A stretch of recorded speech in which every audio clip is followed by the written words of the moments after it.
இங்கே பாருங்கள், நான் தயிர் குருமா சேர்த்துக்கு ஒரு சின்ன மசாலா ஒன்று அரைச்சிக்க போகிறேன். நான் ஒரு ஸ்பூன் கசகசா, ஒரு ஸ்பூன் சோம்பு, ஒரு டேபிள் ஸ்பூன் அளவுக்கு பொட்டுக்கடலை, முந்திரி ஒரு டேபிள் ஸ்பூன், தேங்காய் ஒரு 1.5 டேபிள் ஸ்பூன் எடுத்து வச்சு 2 பச்சை மிளகாய் போட்டுக்கலாம். 2 பச்சை மிளகாய் போட்டுட்டு இதெல்லாம் அரைச்சிக்கலாம். இதை நம்ம அரைச்சி கொண்டு வந்துடலாம். எண்ணெய் ஊற்றிக்கலாம், கொஞ்சம் நெய் போட்டுக்கலாம், சீரகம், 1/2 ஸ்பூன் சோம்பு, கொஞ்சம் பட்டை, கிராம்பு, ஏலக்காய், அந்த பிரியாணி இலை எடுத்து வச்சுக்கிறேன். சோம்பு நம்ம இதை இதில் போட்டு தாளிக்கலாம். பட்டை போட்டுக்கலாம், பச்சை மிளகாய் போட்டுக்கலாம், நறுக்கி வச்சு பூண்டு போடணும், இஞ்சி கொஞ்சம் சேர்த்துக்கலாம், இஞ்சி பூண்டு போட்டுக்கலாம். இதை தாளிச்சுக்கலாம். ஒரு பெரிய சைஸு வெங்காயத்தை நான் சேர்த்துக்கிறேன்.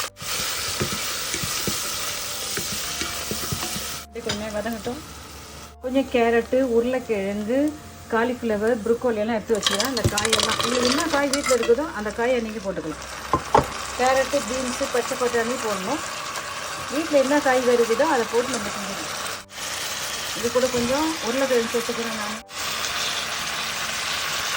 பாருங்க, அந்த நம்ம அரைச்சோம்ல அந்த வீடு நான் சேர்த்துக்க போகிறேன். தேங்காய், முந்திரி, சோம்பு, கசகசா, பொட்டுக்கடலை அரைச்ச விஜயத்தை நம்ம இதில் சேர்த்துக்கலாம்.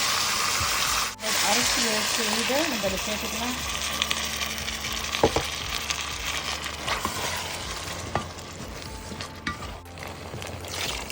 தண்ணி கொஞ்சம் கலந்து இதில் ஊற்றி இதை அப்படியே கொஞ்சம் நேரம் நம்ம வேக வைக்கலாம். உப்பு போட்டு வேக வைக்கலாம். இது கொண்டு அப்படி வேக பார்க்கலாமா? பாருங்கள், காய்கறியெல்லாம் ஓரளவுக்கு வந்துடுச்சு. இங்கே பாருங்கள், நம்ம தயிர் சேர்க்குறோம்.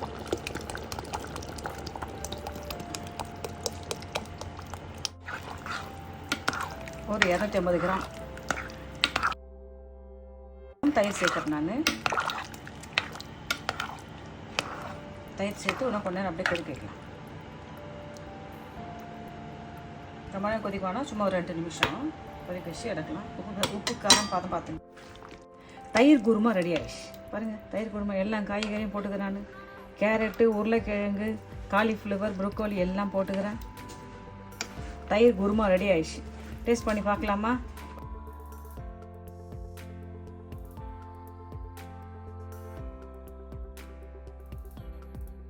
கொத்தமல்லி தழை போட்டுட்டு கொஞ்சம் நெய். அப்புறம் தயிர் குருமா ரெடி ஆயிடுச்சு. சத்தான ஆரோக்கியமான வரகு பருப்பு அதுக்கு நான் தயிர் குருமா செஞ்சுருக்கிறேன். நான் நினைக்கிறேன் இதுக்கு இது நல்ல சூப்பரான ஒரு காம்பினேஷன் நினைக்கிறேன். நீங்களும் செய்து பார்த்துட்டு உங்கள் கம்ப்ளைண்ட் சொல்லுங்கள். பாய், தேங்க்யூ.